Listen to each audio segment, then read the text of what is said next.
What a fine morning it is today. Good morning, and the week is slowly winding down. It's Thursday already, and today is October 23rd, 2025. Welcome to Signature Morning on Signature TV. It's always a pleasure to have you join us this morning. Lillian, good morning. Good morning, Uche. How are you? Very well, thank you. What's trending from your end? You always ask me that. Well, one major development that sparked my interest is the Nigerian Senate has passed a landmark bill prescribing life imprisonment for anyone convicted with child defilement. I think it's a great move. You know, the legislators are trying to strengthen the Child Act.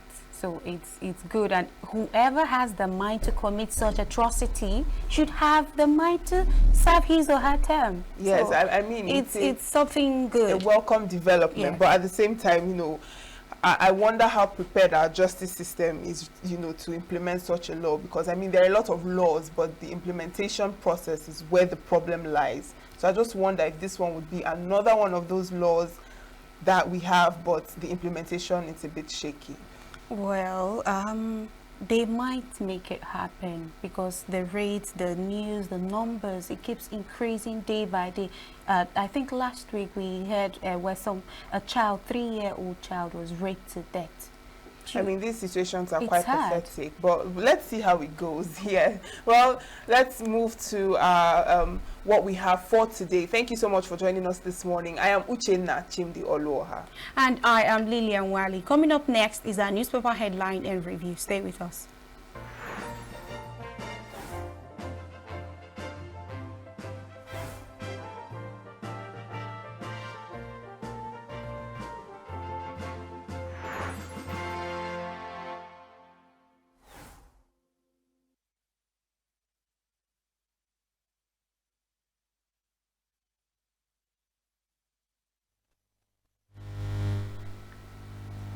Welcome back. Now let's start with our newspaper headlines. On the Punch newspaper, we're seeing ISWAP threats.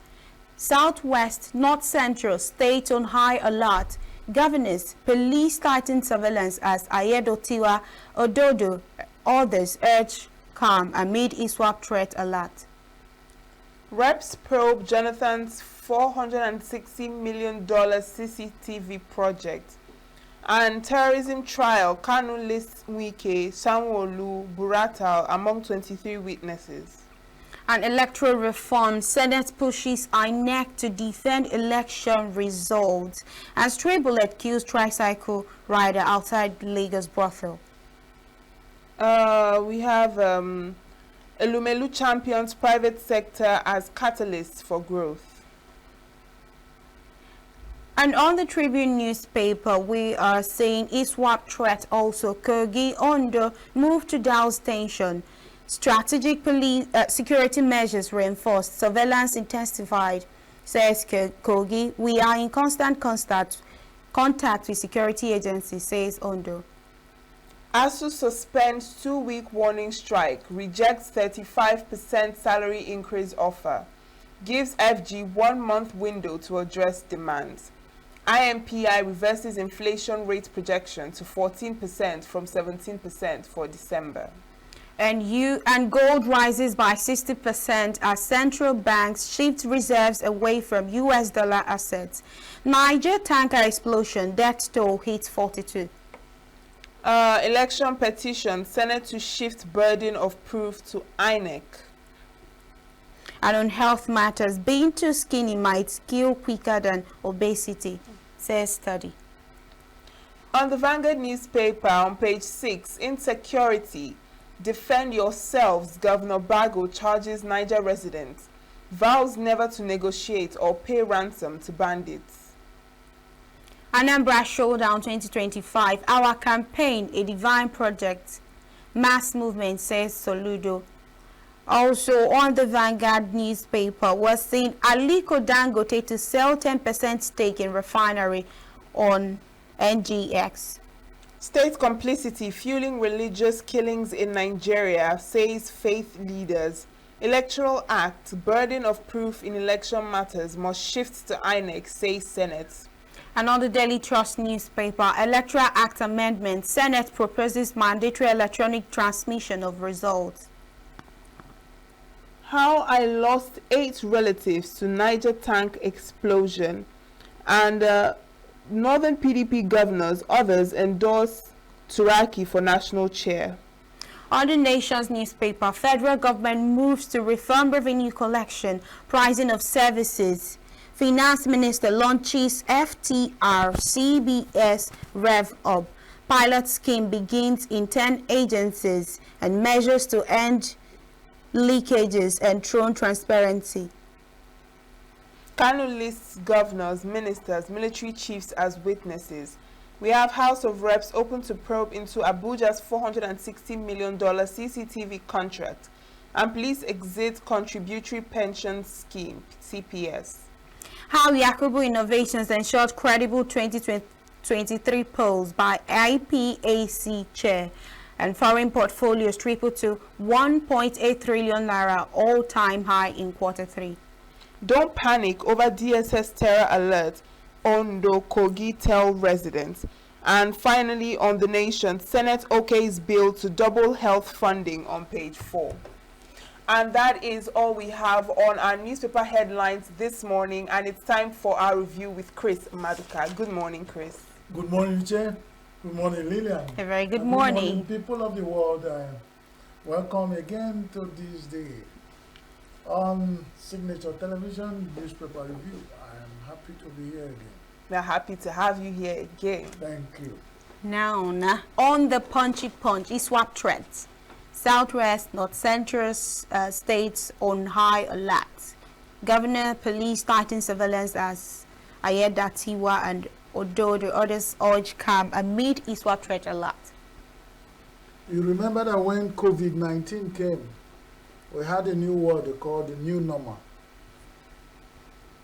When the terrorist and banditry attack became a new normal in Nigeria, bandits will send threat letters to communities or alerts, and the communities will be agitated. The government will be telling them, do not worry, and then people will relax, and then bandits will hit and go. And government will visit the sites at the early times they were visiting. These days they will be at the government house and write long morning letters condemning attack. That has been the new normal in Nigeria. And I know who is only a tree that we say here that will be killed and stands. But in Nigeria, you hear, do not worry, everything is under settled, and you still be in the same country, the same bandits will attack and go. But what happened is that even when they come, there is this destructive alert they give. Because the people of North Central and Southwest should know that it's not the day the child spills the oil that they punish the child. Is the day he spills the byproduct of oil.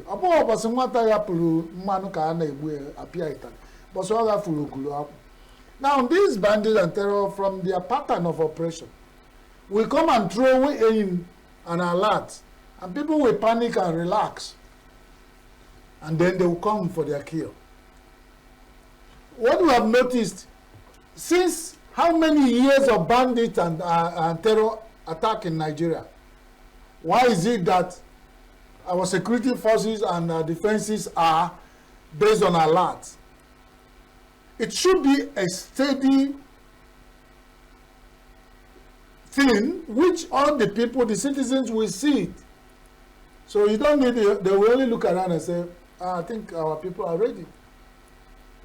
So if it's that the other people and leadership have shared all the security, the police, the army, shared to guard them, and then they get a lot of that bandits and terrorists will attack a state or a region, they mobilize them there and they send them back to their posts, where they give them very well starched uniforms to look smart, to guard them. And they'll come and kill people and go. And we will start releasing all those overused letters they have in their files. The government demands attack, government condemn attack. I think from our experience of bandit and terror attacks in Nigeria, securities in these regions or every region of Nigeria should be beefed up, pursuing these people instead of the security pursuing the people. Because we have a lot of checkpoints, especially in Southeast Nigeria, but we still have bandits and kidnappers and terror and all these results. So you wonder, what was all this meant to collect money from terror motorists? Well, I am not saying that we are not facing issues. I am saying that we should be more strategic and more, corporate in our approach to this. It shouldn't be a hit and run thing, because that is that terror and banditry has become a new normal in Nigeria. They can prove me wrong. All right, we're seeing that reps probe Jonathan's $460 million CCTV project. After how many years? Is it the current one and the old one? Wasn't during his reign? Abbas, the sole administrator of River State, the River State people raised alarm that the man came back to change, and the cost of one CCTV light, solar light, and the cameras they want to change the government house in River State was enormous. They raised alarm. The reps didn't see that to probe. They are probing Jonathan, who left office how many years? Because probably they've heard that the Jonathan is considering the idea of coming back to contest or not. Can't you see? I might be wrong, I'm just reviewing it because I'm reading beyond the lines. Why probing Jonathan here now? How many things has happened since Jonathan left office that are left unprobed? When you probe Jonathan, you see one thing about this country. Nobody is an angel. We know. But if you start looking for, at least when you want to weigh sins, you put sins in the weight. The one that felt low, start with it. Is Jonathan the most corrupt leader we have had in Nigeria? Why is Rep interested in probing him now? Who are they talking to? Then we should tell intelligent people, we should be analyzing what their decisions. There are issues to be probed. There are so many issues that are cropping up every day on this paper headline. We sat here talking that the reps have left unprobed. So when they finish probing Jonathan now, get everybody. If they look like anybody, look like a sane human being among us, get him, probe him, put something on his head, condemn him, paint him black. Everybody will run at the same level. No, Jonathan should not be seen in the world as one of the Nigeria's, one of the best that come out, who sacrificed his position for the life of Nigerians, for Nigeria to remain one. Nobody will see that. Probe him. He did a solar light of 460 million. Where a solar administrator was here for only 6 months.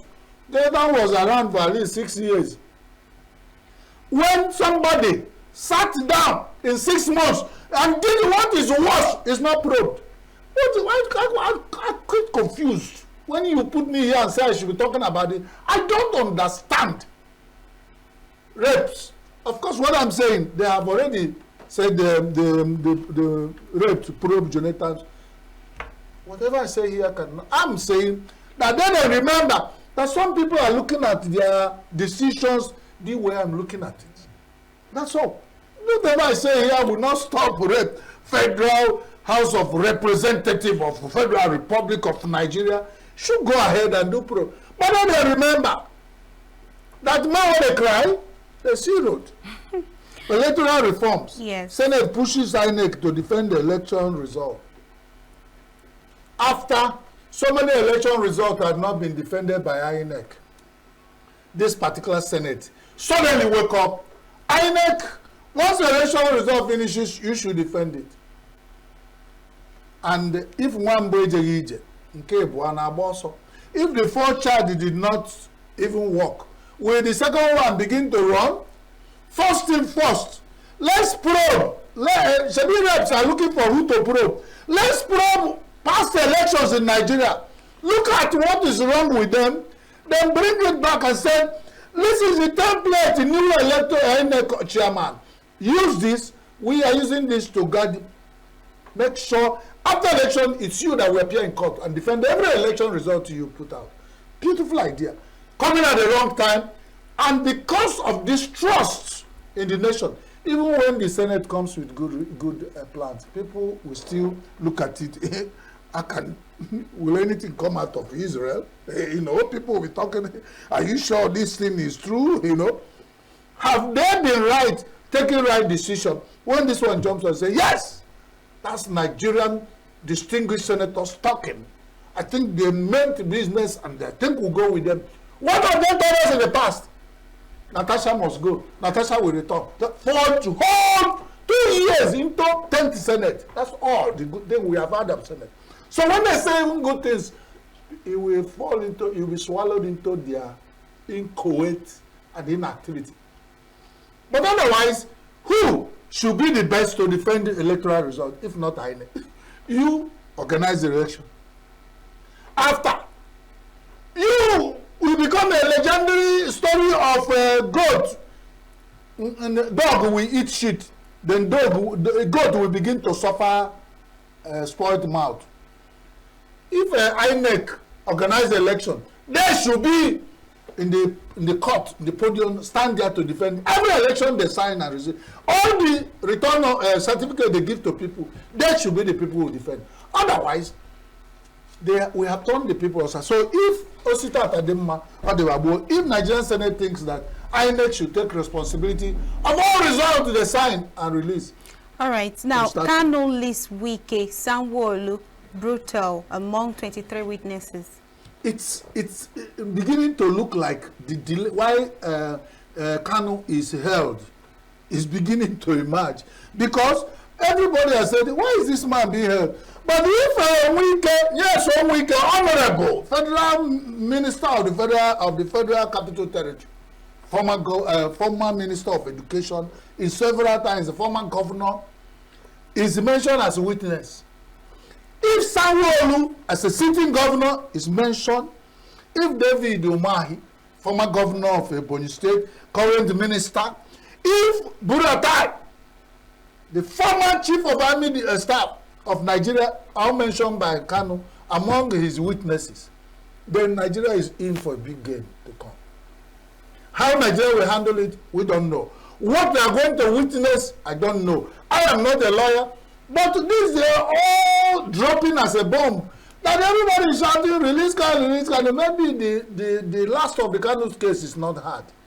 Nigeria want to see, unless they want to hide it again and delay cases, delay holding the man until he dies in the... If what Kano has said in the open and is there in the newspaper of Punch, Thursday, 23rd October 2025 is on record. Everybody can see it. If what Kano said and Punch reported it is what I am reviewing and it's true, Nigeria wait to see these people appear in court and give witness. Because if you are mentioned as a witness in court, you come. And no judge. I have worked for a justice reform organization and as a communication expert. Part of our slow tagline is that the judges are not witch doctors. It's only witnesses that tell them what to do. So let the witness, let Wike appear in court. Let Sanwo-Olu appear in court. Let Buratai, they're all living. And thank God that Kano is using live tortoise to do his juju. So it's not a dead tortoise. So these people will come and give their own angle of the case. So Nigerians should, maybe we have not had the last of Kano's case. Until they push the man to start mentioning who his witnesses should be, it's becoming more interesting. All right, now on the Nigerian Tribune, we're seeing ASU suspends 2-week warning strike, rejects 35% salary increase offer. That's very interesting. First of all, is that I never knew government can offer 35%. I will take ASU, hold what you have first before you make further negotiation. Why not accept 35% and you hold it in there and they say, hey, FG, it is not enough yet, though. Because I looked in Nigeria, whether if FG is sincere with this offer, I will advise ASU to hold it while they make further, because life is continuing. There will be continual negotiation. It cannot be solved in one day. Then on the other side, let's look at After every session, maybe every semester, you take out 2 weeks of warning strike. If the federal government in their dilly-dally before they come, they will not obey the warning strike of 2 weeks. After 1 month, you go on the full strike. Before they call you back and negotiate, 3 months will go. If you are a young Nigerian in Nigerian Federal University, minus every 2 weeks per semester, minus the strike when they have hit the strike 1 month minus on the average, tell me when you will graduate. You see, the issue of this, as until federal government go with Nigerian universities on PPP, public-private practice, give it out, because Nigerian millionaires, whether they make their money right or wrong, can invest in a university that's doing well. With the population of students in Nigerian public universities, they can still run Nigerian universities at profit, even at what they are charging now. And the people, stakeholders who sit down together as board members will be coming. Instead of having some senate of universities, of moribund professors who sit down there eating kola nut, let's make a professional business. Invest in a university. They call stakeholders conference. They call for shareholders and dividend. The university will be run so you know who you are accounting for. As we are now, the goat owned by all, hunger, we always kill it. Because we say, if we all own a goat here, Lillian will just go to see her boyfriend and say, Uche will find the food for the goat. Then Chris will go look for her woman friend. And when we all go, that's why we all know the goat will die. Nobody will give the goat food. Federal universities in Nigeria has become a goat owned by all, which hunger is killing. And this strike and striking, we have seen it that it has become an endless thing. We will not stop. If we really care about the education of our Nigerians who go to federal university, very soon, they are now giving license for private university as who you know, before they give you. Otherwise, very soon, federal university, private university will take over Nigeria federal university system, just like nursery and primary school has been taken over by. If you go to any state, the number of private nursery and primary school, even secondary school, has taken over. So government has failed in that regard. They are now targeting federal universities. If nothing is done, it will go there, because we have seen that the case of ASU and the federal government has been will be a continuous leech that will never separate until the day is done. Is it not good to begin now to look for dark goat in the daytime? Otherwise, these are part of things that will put death nail on the university education in Nigeria. Of course, university education all over the world will soon get irrelevant, but the Nigerian own will first die, because people need some level of education to even access AI. Where we are going? We are going to what you call educational extinction, and nothing will come out of it. All right, Chris. Is it time? Yes. Not because before I talk about insecurity in Niger State, Governor Bago. Yes. It sounds like Bago Bag. He's asking people he charges all the Niger State people to defend themselves. Dear Governor Bago, share us.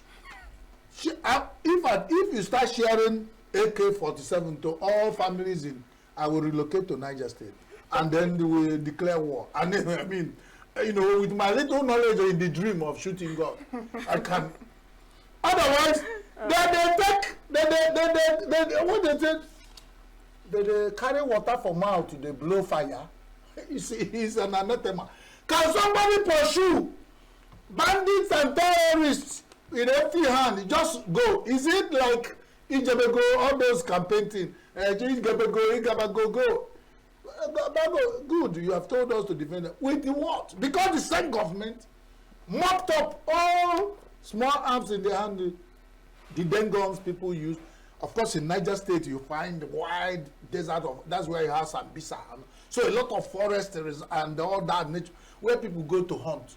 The same government mopped up all those and now ask people to go to catch a lion with empty hand.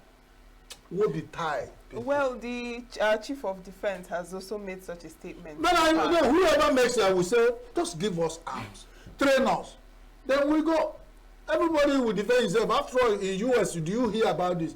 Now that some of them are going crazy, killing themselves because they didn't see enemy to kill. So when we have little argument, fuck you, I kill you. But in Nigeria, we still have a lot of people to kill before we go to kill ourselves because the bandits and terror have declared war. We know. Yes. It's not making a joke out of it, but it is not enough to tell us to go defend ourselves. We can't do that on empty hand and empty mouth because they know they cook food with it. If you want to know the meaning of my language, come back. All right, Chris. Go to our site, Signature TV, and comment, and then they will explain to you what we mean by so much proverb on it. God bless all of you from wherever you are in the world. You have watched.